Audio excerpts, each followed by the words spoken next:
Hello and welcome back to the wild.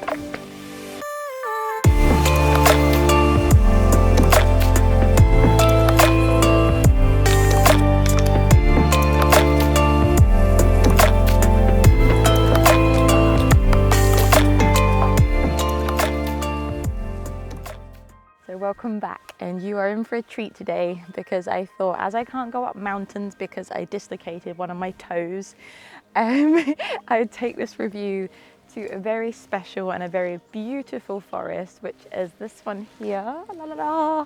And it is covered, I mean covered in beautiful, beautiful bluebells, and I absolutely love bluebells, so I thought this is a special treat for you guys. Bluebells absolutely everywhere, apart from Eric. He's not a bluebell, he's a dog. But apart from him, there is bluebells everywhere. Back to the real reason why you folk have joined in to watch this review, and that is to discuss two queens in the 50mm realm of photography and lenses. So, queen number one, the Fujifilm 56mm f-stop 1.2, aka what I called her anyway, Marilyn, my favorite lens. And queen number two is the Fujifilm 50mm f-stop 1, another beauty, which isn't actually this lens because I borrowed her from Fujifilm for a week and had to send it back. So I'm just holding my wide angle at the minute, but it felt weird doing this with just one lens in my hand. So you get the idea, it's just a prop because I like to shake my lenses at you. So, so now I've introduced the queens, the humble queens. We can now kick off this discussion.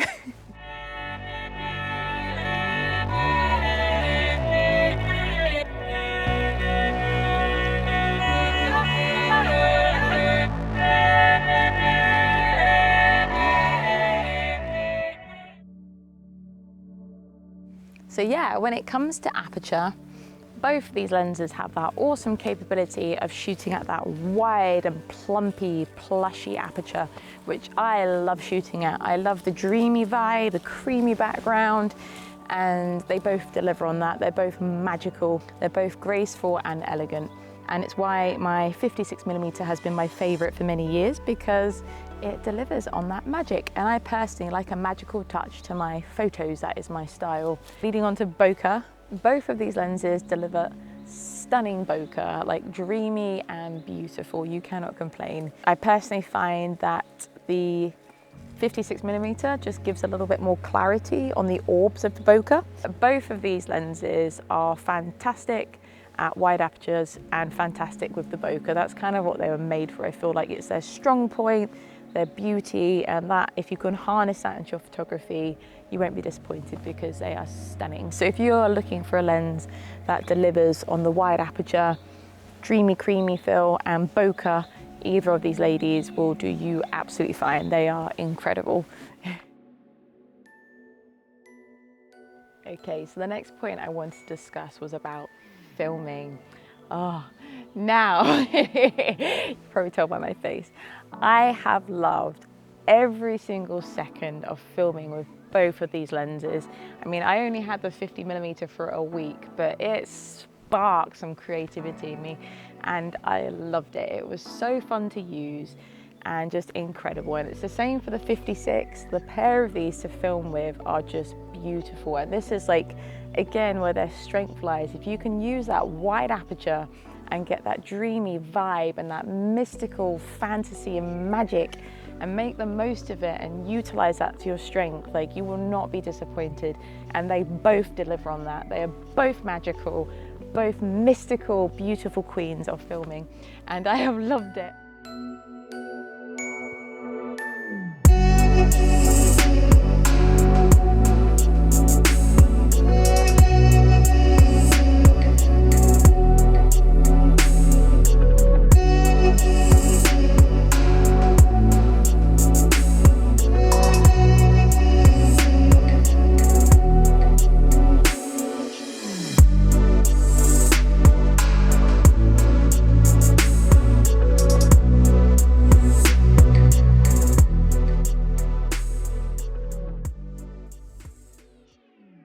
just really do create something just unearthly and unreal. And I love that because that suits my photography style. I like to create magic. I like to capture the world in a way that is in a magical, mystical kind of way. And they did that. Both of them did that. So hat off to them. They are both incredible for filming. So it's a strong point for the pair of them. So the next points I wanted to discuss was about the angle of view, your focal length, and the cropping of your overall image. Now, obviously there's a difference between the two lenses. The 50mm has around a 75mm equivalent focal length, whereas the 56mm is around 86mm equivalent. So that is a big difference when you're taking a picture. And also this is down to the field of view as well. And that little bit of difference can make a huge change to how you go about shooting in your scene and your subjects. So it's just something to bear in mind. You have to kind of expect that with any lens that's over 35mm, you will start to get that narrowing of that angle of view. And if it's something you struggle to work with, then maybe the 50mm would be a better option because you get that wider angle of view. But you can work around it, that's my point. Can't you? Yes we can. Can I just take a second just to say, look how beautiful this is. So lovely. There's just bluebells everywhere and it's sunset, my favorite time of day. It's stunning. Okay, so my next point I wanted to talk about was about sharpness and image quality. Now, both of these lenses have stunning image quality. I can't really complain or even kind of go about comparing them because they are both absolutely beautiful. They are both crisp, clear, and they have a depth of clarity that's not just about sharpness, but they actually give and perform image quality, and they both do that on an amazing scale. Going on from this point, I want to talk about sharpness. Again, they are both sharp, and I have example of images of sharpness at different apertures just to give you an idea of what I mean. But again, the clarity of all these is just spot on. And I personally found that, as I've said before, the 50mm delivers really well on that wide aperture. It is amazing. And to keep its clarity at that wide aperture. But I found as I went up in the apertures into the narrow apertures, the 56 actually was really strong, it was really good. So it's funny, they both balance out but at different ends of the spectrum, but it's not something I would ever complain about with these lenses. I think they're fantastic. The quality of them is fantastic. Okie doke, so that brings me on to the specifics of each lens. It's just more about the lens details. Now, the 56mm is not weather resistant and it's its only downfall, I wish it was.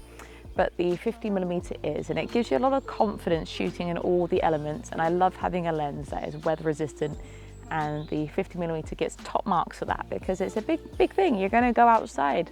That's what you do in photography, you're outside. So you want a lens that is weather resistant. So that takes me on to the next point, which is the size and weight of the lenses. Now, the 56mm comes in at around 405 grams. Whereas, let me check this, the 50mm comes in at a whopping 845 grams. She is a big lady, she is a big lens. So for me, it's too heavy, and I like to carry my lenses up mountains, as you know. So weight is a big problem for me. But if weight isn't an issue, then that is fine. The 50mm is no problem, but double the weight, I just, you know, it's a big difference. So for me, that's where the 56 wins. Okay, so the next point I wanted to discuss was about the autofocus. Now, I did have a really good comment from someone asking why I never mentioned any problems with the autofocus with my 56 in my 56mm review. And the honest truth is that I've never had a problem with it. But you have to bear in mind, and take this with a pinch of salt, is that I use my lenses very differently from the norm, because I'm normally stood in front of my camera when I'm doing portrait stuff, and that might be why I've not had a problem. So please do take that with a pinch of salt. But from my experience of using this lens, and when I have captured pictures of other people, it hasn't been a problem. So that's just me personally. But I did find with the 50mm that it was a little bit sluggish and slow and a bit noisy when I was using the autofocus. But obviously I can understand if you're in a pressure situation like wedding photography, you want to make sure that autofocus is on point, which I can completely understand. My only recommendation be in that situation was to borrow the lens from Fujifilm, because you can borrow it for 2 days for free, or you could pay it for a week and test it out for a whole week, and then you can really get a good idea of what the autofocus is like and if it matches what you are doing. But yeah, test it out. It's a good way to figure out if you like a lens or not. And the final point I wanted to discuss about was the price. Now, the 56mm is around £850, whereas the 50mm is about £1,470–£1,800. It's quite a big difference, and I think that's a lot of money for what you're getting in difference from the 56 to the 50mm. It's quite a lot of difference, and that's my personal opinion on it. But yeah, that is a big con for the 50mm. It's quite expensive. That's just my opinion on it.